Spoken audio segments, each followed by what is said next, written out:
श्रीराम समर्थ श्रीराम।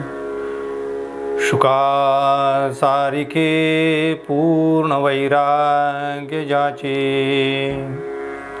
वशिष्ठा परी ज्ञान योगेश्वराचे, कवी वाल्मिका सारिका मान्य ऐसा।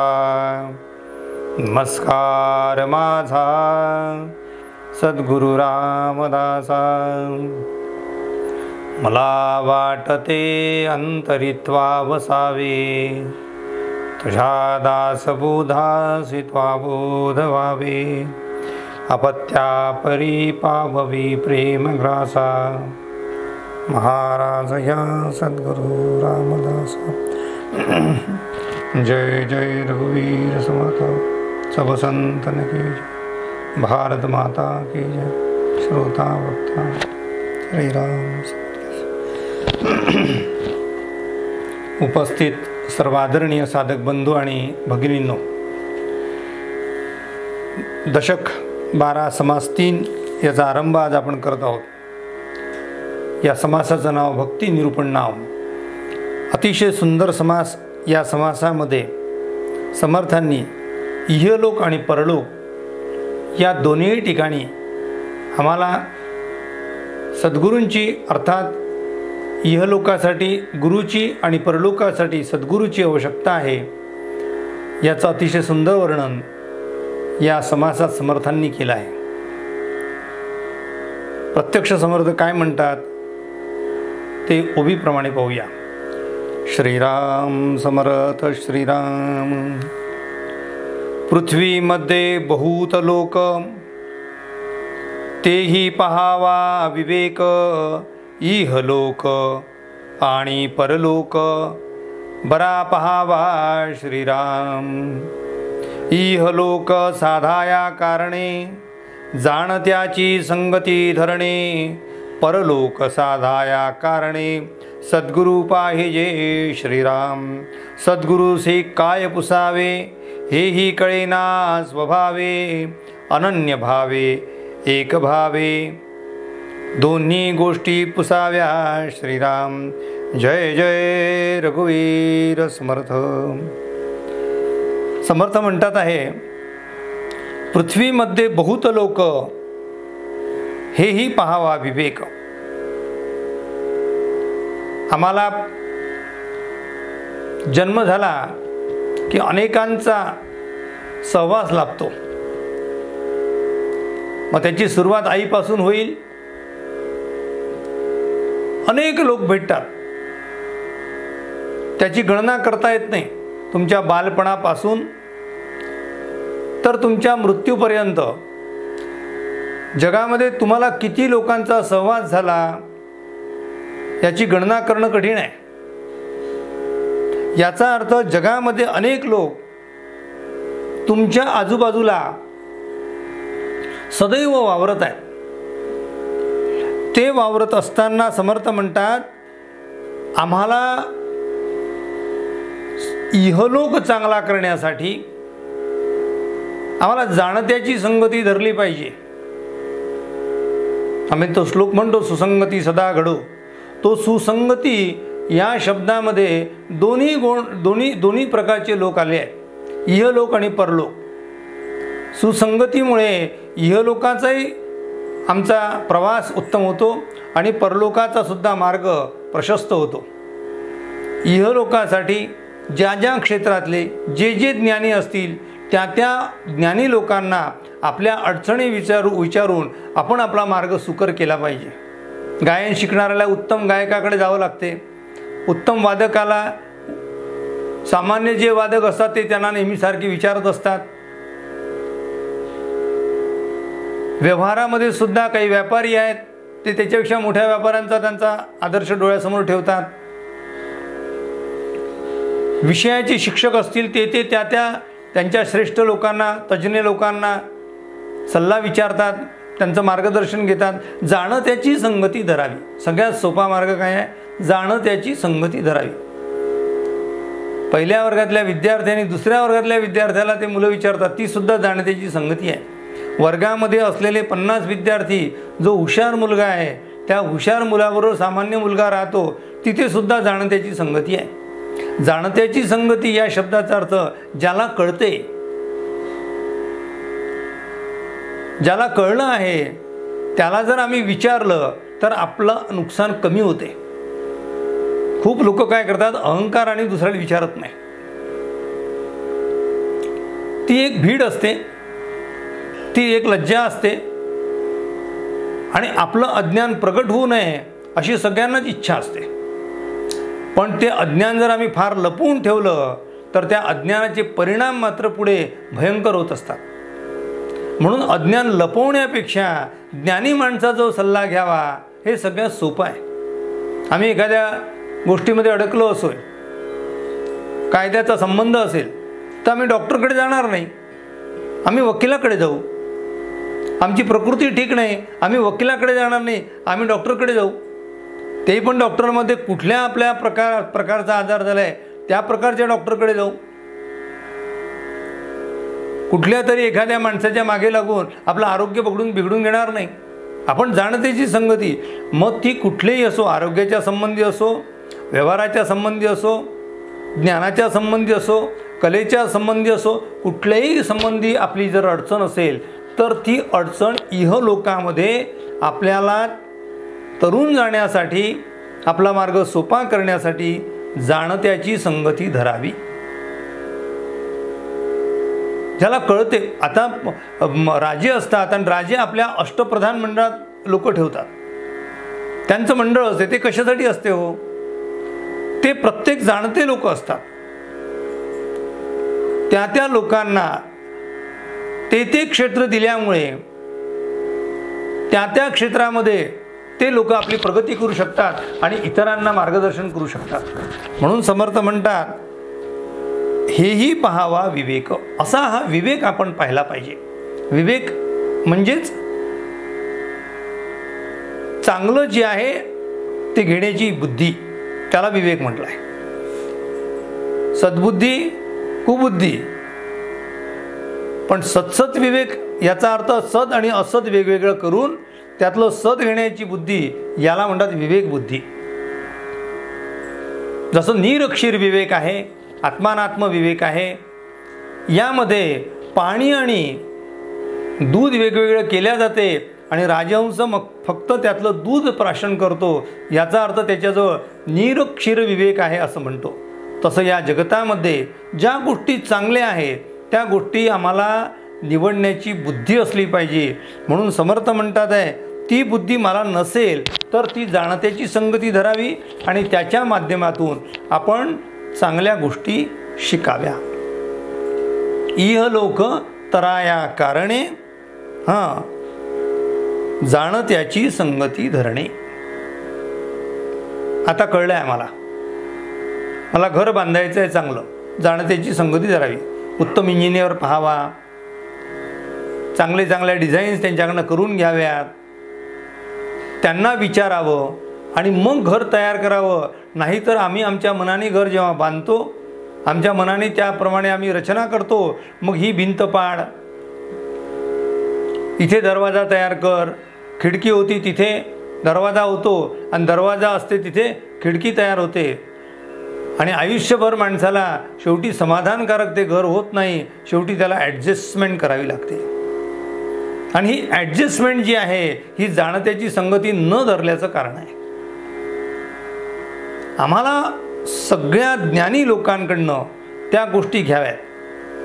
आम्ही चांगला कपडा विकत आणला म्हणजे चांगला शर्ट चांगला तयार होणार नाही.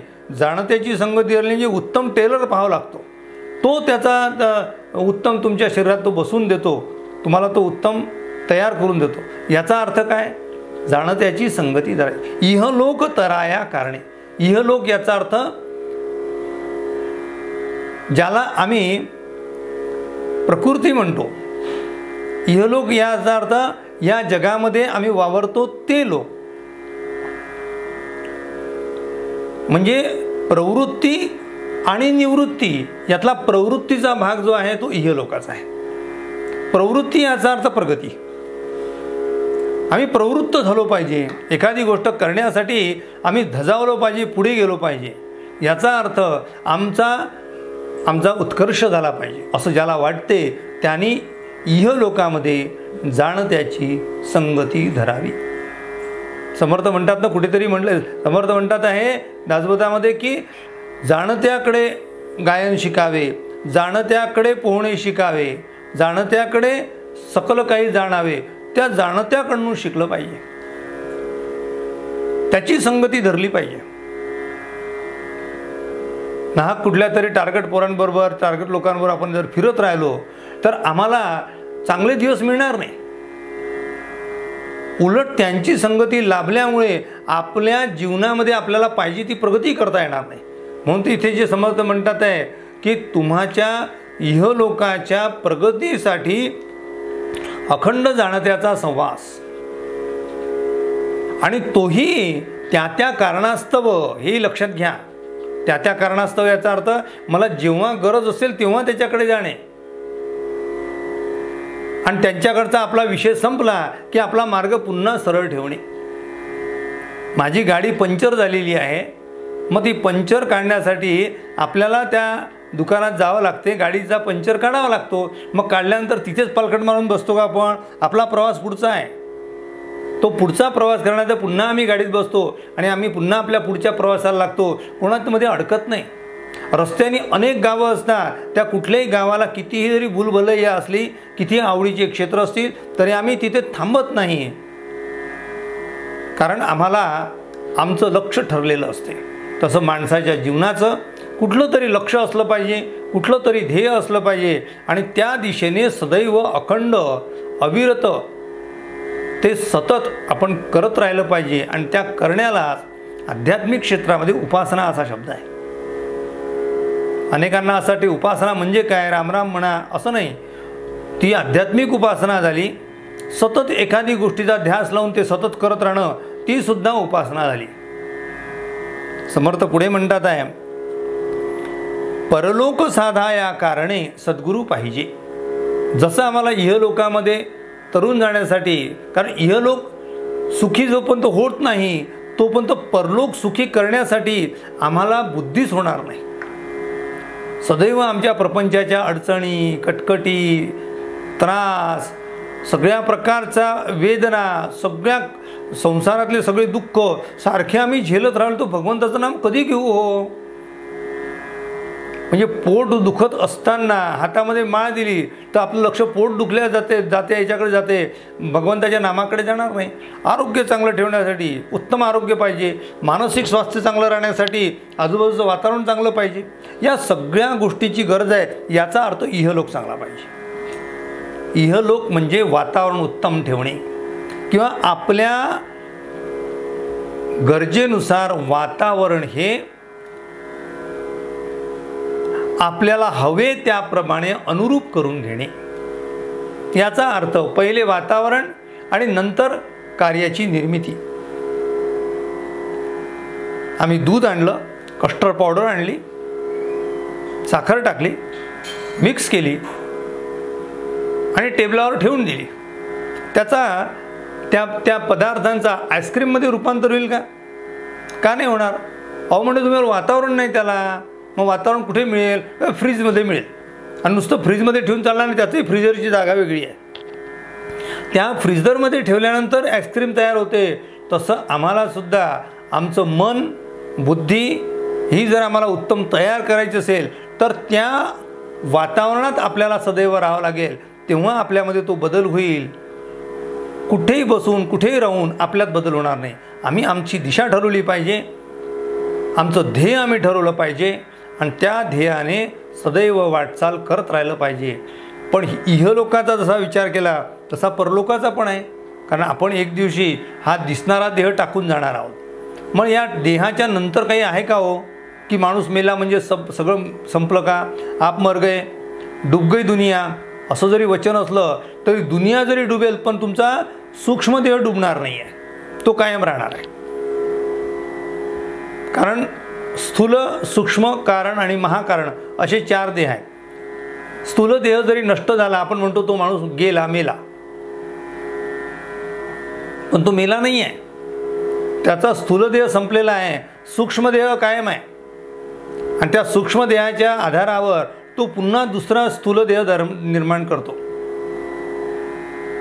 जसं झाड जरी नष्ट झालं पण बी कायम असते. आपण म्हणतो अहो झाड गेलं तर गेलं, आमच्याजवळ बी आहे, आम्ही दुसरं झाड निर्माण करू. याचा अर्थ स्थूलदेह गेला तर गेला, सूक्ष्मदेह आमच्याजवळ आहे, दुसरा पुन्हा वासनेच्या पोटी पुन्हा त्याचा जन्म आहे.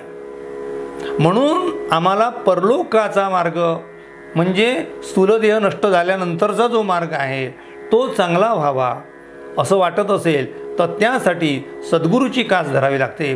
सद्गुरूशिवाय तरणोपाय नाही. म्हणून जगद्गुरू तुकाराम महाराज म्हणतात आहे की तुम्ही पहिले सद्गुरूचे चरण धरा. सद्गुरू वाचूनी सापडे ना सोय, सोय म्हणजे कल्याण, चांगला मार्ग. सापडे ना सोय, धरावे ते पाय आधी. आणि आधी धरा याचा अर्थ आयुष्याच्या सुरुवातीला अनेकांना गुरु करण्याची पद्धत, हातामध्ये काठी आल्यानंतर डोळ्याने दिसत नाही, कानाने ऐकू येत नाही, पायाने चालवत नाही, आता आपले काही दिवस राहिले असं समजतात आणि मग कुठेतरी गुरु भेटला पाहिजे म्हणून मंत्र घेतात आणि कुठेतरी जप करत बसतात. यांनी तरणोपाय नाही महाराज. तुकाराम महाराज म्हणतात आधी म्हटलंय, याचा अर्थ सुरुवातीला करा. वय कमी पाहिजे आणि त्याच्यावर संस्कारही कमी झालेले पाहिजे. पहिल्या आधी या संबंध वयाचा आहे आणि दुसरा आधी या शब्दाचा अर्थ संस्कारांचा आहे. तुम्ही म्हटलं कळलं नाही, परत सांगतो. आधी या शब्द कमी वयात आणि दुसरा संस्कारांचा संबंध म्हणजे वय वाढल्यानंतर बुद्धीवर संस्कार इतके झालेले असतात की आता नवीन संस्कार करायचा म्हटलं की पहिलं पुसल्याच जात नाही. काय करता जुनं आठवतेच म्हणतात, ते संपलेलंच नसते. म्हणून ते संपण्यासाठी सुरुवातीला पाटी कोरी पाहिजे, मग त्याच्यावर लिहावं लागते. पाटी अगोदरच भरलेली असेल सगळी तर नवीन संस्कार कसा होणार. पाटी स्वच्छ पाहिजे, म्हणजे बालपणामध्ये आपण ती पाटी स्वच्छ असते, मन बुद्धी चित्त अहंकार हे सगळे स्वच्छ असतात, तिथे कशाचाही संस्कार झालेला नसतो आणि मग तिथे पाटीवर लिहिल्या जाते श्री गणेशाय नमः. त्याचा आरंभ तिथून आहे, श्री गणेश तिथून आहे. म्हणून परलोक साधण्यासाठी सद्गुरू पाहिजे. मग भेटला सद्गुरू काय करावं, प्रश्न विचारा. लोक प्रश्नच विचारत नाही, त्यामुळे त्यालाही गरज नसते, त्याला शिष्यांनाही गरज नाही आणि गुरु तर त्याच्यापेक्षा आळशी, त्यांनाही गरज नाही. तुम्ही मला विचारू नका, मी तुम्हाला विचारत नाही. तुम्ही मला गुरु माना, मी तुम्हाला शिष्य मानतो. याच्यावर आयुष्य दोघांचं चाललं जाते. ना गुरुचा उद्धार ना त्या शिष्याचा उद्धार. असे गुरु आणि असे शिष्य समर्थ म्हणतात ऐसे अडक्याचे 3 मिळाले तरी टाकावे. ज्यांना शिष्याच्या उद्धाराची तळमळ नाही असे गुरु काय कामाचे. जे न करीती इंद्रिय दमन, जे न लावे ती शिष्याशी साधन, ऐसे गुरु अडक्याचे 3 मिळाले तरी त्यजावे. फुकट मिळालं तरी अशांच्या मागे लागू नका. आपण पैसे देऊन त्याच्या मागे लागतो. कोणी सांगितलं तुम्हाला. म्हणून उत्तम गुरु पाहिजे आणि तितकाच उत्तम शिष्य पाहिजे. तेव्हा दोघांचा जेव्हा मिलाप होतो तेव्हा भगवंताचं दर्शन होते. म्हणून तिथे सद्गुरू पाहिजे असा शब्द वापरलाय समर्थाने. गुरु नाही, गुरु इहलोकासाठी आणि सद्गुरू परलोकासाठी. इहलोक तरायचा का तुम्हाला, गुरु पाहिजे. मग गुरु या शब्दामध्ये इह विद्या शिकवणारे सगळे, भौतिक विद्या शिकवणारे सगळे. आम्ही शाळेतले शिक्षकांना काय म्हणतो, गुरु म्हणतो. त्यांना सद्गुरू म्हणतो का, ते कारण ते इह विद्या शिकवतात. कोणी इंग्रजी शिकवेल, कोणी मराठी शिकवेल, कोणी हिंदी शिकवेल, कोणी संस्कृत शिकवेल, अजून कोणी काय काय शिकवेल. म्हणून समर्थ म्हणतात आहे गुरु सद्गुरू भेटला काय करावं. गुरुसी काय पुसावे, हेही कळेना स्वभावे, अनन्य भावे एक भावे, दोन्ही गोष्टी पुसाव्या. श्रीराम 2 गोष्टी सांगितल्या त्यांनी की 2 गोष्टी विचारा. आणि त्या विचारात असताना कोणत्या विचारा, अनन्य भावे. अनन्य भावे म्हणजे तो जो आम्हाला सांगेल, मार्गदर्शन करेल, त्याच्या पलीकडे आम्ही बुद्धी वापरायचं कारण नाही. सद्गुरूंना एकदा अनन्य भावे शरण गेलं निष्ठावंत भाव भक्तांचा स्वधर्म निर्धार हे वर्म चुको नये. निष्ठावंत असला पाहिजे, तो अनन्य असला पाहिजे, न अन्यत्र. माणसं इतके फिरत राहतात या चॅनलवरून त्या चॅनलवर, त्या चॅनलवर त्या चॅनलवर, की त्याला धड याच्यातलंही कळत नाही, धड त्याच्यातलंही समजत नाही. 17 लोकांच्या 17 गोष्टी ऐकल्यामुळे त्याला एकही पल्ले पडत नाही. म्हणून कुठेतरी भाव असावा आणि तो निष्ठा कायम असावी, पळापळ करायची नाही. म्हणून जुन्या काळामध्ये अशी पद्धत होती, ती वाईट नव्हती, चांगलीच होती आणि आजही ती योग्यच आहे. कुठेतरी परिपक्व व्हा, कुठेतरी मास्टरी मिळवा. सगळं धरून ठेवण्याचा प्रयत्न केला तर एकही गोष्ट हातात येणार नाही.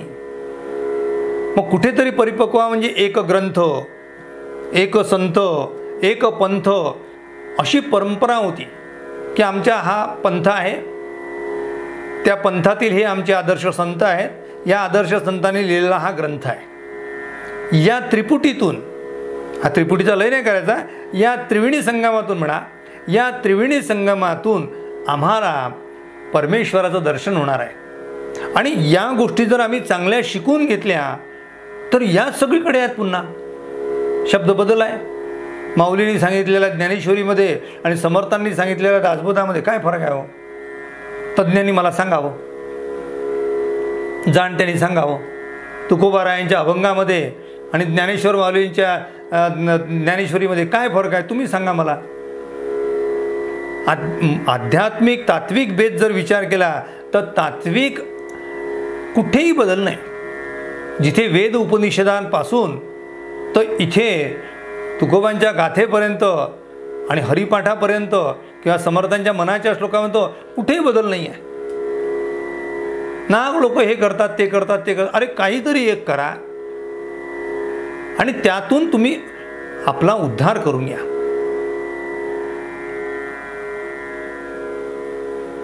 ठीक आहे, प्रथम अवस्थेमध्ये आम्हाला गरज आहे सगळ्या गोष्टी थोड्या थोड्या ऐकल्या पाहिजे. 10व्या वर्गापर्यंत सगळे विषय असतात. 12व्यामध्ये पुन्हा काहीतरी स्पेशलायझेशन होते. मग सायन्सकडे जायचं, आर्टकडे जायचं की कॉमर्सकडे जायचं. मग तो विद्यार्थी निश्चित करतो की नाही बा आपल्याला सायन्सकडे जायला पाहिजे कारण पुढे मला डॉक्टर व्हायचं आहे. मग आर्टकडे जाऊन जाणार नाही आणि इकडे कॉमर्स करून जाणार नाही. मग तो सायन्सची फील्ड निवडतो. पण त्याच्यात पुढे अजून एक स्पेशलायझेशन आहे की नुसतं सायन्स घेऊन चालणार नाही. मग तिकडे तुम्हाला मॅथ्स सोडून द्यावं लागेल, आम्हाला बायोलॉजी कायम ठेवावं लागेल कारण इथे डॉक्टर व्हायचं आहे. जे तुम्हाला प्राप्त करायचं आहे त्याचा निमूळता जो पॉईंट आहे तिथपर्यंत जाऊन पोचायचं आहे. तर तुम्हाला असं सगळं घेऊन चालणार नाही. आम्ही सगळंच करत राहू, एक ना धड भाराभर चिंध्या, असं चालणार नाही. डॉक्टर ते म्हणतात की तुम्ही एका विषयामध्ये तज्ज्ञ व्हा. मग मास्टरी जर मिळवायची असेल तर त्यातला एकच विषय निवडावा लागतो आणि त्या एका विषयामध्ये माणसाला ग्रॅज्युएशन, पोस्ट ग्रॅज्युएशन आणि मग पुढे डॉक्टरेट होता येते. अर्थ काय त्याचा? हाच अर्थ आहे की तुम्ही काहीतरी एक व्यवस्थित शिका आणि शेवटी एक गोष्ट शिकली ना चांगली तर त्याच्याच अनुषंगाने, अनुषंग शब्द वापरला आहे, त्याच्याच अनुषंगाने सगळ्या गोष्टी असतात. ज्याला चांगलं मराठी येते ना त्याला हिंदीतलं ग्रामर कळू लागते, त्याला इंग्रजीतलं ग्रामर कळू लागते, त्याला संस्कृतही ग्रामर कळू लागते. मग पुढे भलेही तुम्ही त्याचा स्पर्श करून घ्या, थोडं समजून घ्या, पण कुठेतरी एका ठिकाणी पक्का व्हा. धड काहीच येत नाही म्हटलं तर जीवन त्याचं व्यर्थ जाईल. म्हणून कुठेतरी स्थिर व्हा. म्हणून समर्थ म्हणतात तिथे तुम्ही अनन्य व्हा. सद्गुरूसी काय पुसावे हेही कळेना स्वभावे. अनन्य भावे, एक भावे, दोन्ही गोष्टी पुसाव्या. आता दोन गोष्टी कोणत्या?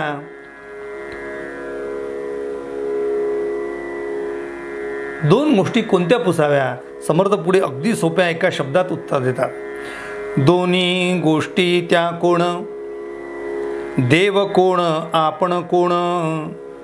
या गोष्टीचे विवरण केलेची करावे श्रीराम. दोन गोष्टी कोणत्या? तर देव कोण आहे आणि आपण म्हणजे मी कोण आहे. देव आणि भक्त याचं विवरण करावं, याचा अर्थ याची चर्चा करावी.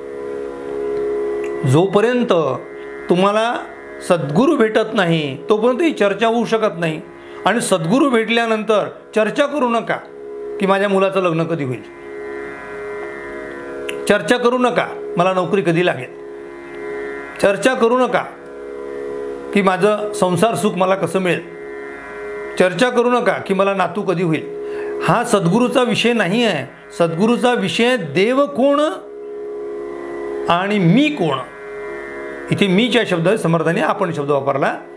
आपण म्हणजे मी, आणि तो मी म्हणजे भक्त. म्हणजे भक्त आणि भगवंत हे कोण आहेत. ज्याला देव कळला त्याला भक्त कळतो, आणि ज्याला भक्त कळला त्याला देव कळतो. आणि देव भक्त दोन्ही जर कळले तर मग पुढे काय होते. मी तू पणासी केली बुळवण, एका जनार्दनी सद्गुरू जाणं. सद्गुरूच्या कृपेने तू आणि मी या दोघांची बोळवण झाली पाहिजे. देव आणि भक्त दोघेही विसरले पाहिजे, आणि तो परब्रह्म तत्व आम्हाला त्या सद्गुरूकडनं कळलं पाहिजे. म्हणून समर्थ इथे पुढे म्हणतात, मुख्य आदि मुख्य देव तो कोण, मग आपण भक्त तो कोण, पंचीकरण महावाक्य विवरण केलेची करावे श्रीराम. इथे समर्थांनी सारखा सारखा केलेची करावे केलेची करावे असं का म्हटलं असेल हो. एक तर माणूस करतच नाही, आणि केलंही समजा तर काही समजत नाही. म्हणून समर्थ केलेची करावे म्हणतात. पुन्हा पुन्हा ते करा, तेव्हा ते तुम्हाला काही प्राप्त होईल, काही गाठी पडेल. मागच्या महिन्यात मी 100 रुपये RD उघडली, मागच्या महिन्यात 100 रुपये टाकले होते. मग या महिन्यात ते टाकायचे का हो. नाही, या महिन्यात टाकायचे. मग पुढच्याही महिन्यात टाकायचे का हो, पुढच्याही महिन्यात टाकायचे. किती दिवस टाकायचे, टाकत राहायचे 5 वर्ष. मग 5 वर्षानंतर ती RD जेव्हा पूर्ण होते तेव्हा त्या RDवर तुम्ही जमा केलेले पैसे आणि त्या RD ज्यांच्याकडे जमा केली त्यांचं व्याज, असं एकूण आम्हाला व्याजासकट ती रक्कम मिळते. तसं सद्गुरू आणि भगवंताचं आहे. आम्ही भक्ती करत असताना काल केली ती आज करा, आज केली ती उद्या करा, उद्या केली ती परवा करा. एक दिवस त्याची मात्र जेव्हा RD पूर्ण होईल तेव्हा तुम्हाला ते व्याजासकट प्राप्त होणार आहे, हे विसरू नका. लोक आळशी खूप झाली आहेत आणि अधीर खूप झाले आहे. एक तर मुळात आळशी आहे, आणि दुसरीकडे अधीर आहे. याचा अर्थ त्याला दमच नाही आहे, धीरच नाही आहे. लहान मुलं कशी असतात, ते म्हणतात आम्ही बी लावू, दोघं मिळून लावू. पहिले कोणाचं झाड पहिले येते, ज्याला अंकुर पहिले येईल तो हुशार, तो उत्तम. तो लहान मुलगा काय करतो, आपली बी पेरतो आणि तिथे बसून राहतो. 5-5 मिनिटांनी ती बी काढतो आणि पाहतो आले का अंकुर, नाही आला का, पुन्हा पेरतो. अरे आयुष्यभर तुम्ही त्या बीला जर अंकुर शोधत बसले तर अजिबात येणार नाही. त्या बीला आतमध्ये दाबून ठेवावं लागेल, काही काळ जाऊ द्यावा लागेल, पाणी सिंचावं लागेल, प्रकाश येऊ द्यावं लागेल, आजूबाजूला थोडं खत घालावं लागेल, इतर तणापासून त्याचं रक्षण करावं लागेल, आणि मग त्या बीला अंकुर फुटेल. तसं आमच्या उपासनेला अंकुर फुटण्यासाठी काही काळ करावा लागेल, काही काळ थांबावं लागेल, आणि ते थांबणे याचा अर्थ केलेची करावे, दुसरं काहीच नाही. जे केलं ते करा. म्हणजे काहीच प्राप्त होणार नाही असं म्हणून करून टाका. आता काही काही अशा पॉलिसीज आहेत. मी काही कशाचा प्रचारक नाही आहे कुठल्याही याचा, पण मी तुम्हाला सांगतो की तुम्ही पैसे टाकून द्या आणि विसरून जा असं म्हणतात. तसं भगवंतासाठी काही कृती करून टाका आणि विसरून जा. ती तुमच्या कठीण प्रसंगी ती नक्की उपयोगी पडणार आहे. त्याचं स्मरण ठेवलं की मी हे केलं आहे बरं, मी हे केलं आहे बरं, मग ते स्मरण असल्यामुळे तुमच्या संसारात एखादी अडचण आली तर तुम्ही पटकन धावत येता आणि ती गोष्ट तोडून टाकता, ती वापरून टाकता. मग पुन्हा आपले हात कोरे. विसरून जा, सत्कृत्य करावं आणि विसरून जावं. राहिलेला भाग उद्याच्या निरूपणात पाहू. आपल्या सर्वांच्या हृदयस्थ असलेल्या परमेश्वराला विनम्र अभिवादन करतो आणि आजची निरूपण सेवा श्री समर्थ चरणी समर्पित करतो. उपासनेला दृढ चालवावे, भूदेव संतासी सदा नमावे, सत्कर्मयोगे वय घालवावे, सर्वामुखी मंगल बोलवावे. जय जय रघुवीर समर्थ, सब संतन की जय, भारत माता की जय. श्रोता भक्ता श्रीराम समर्थ श्रीराम.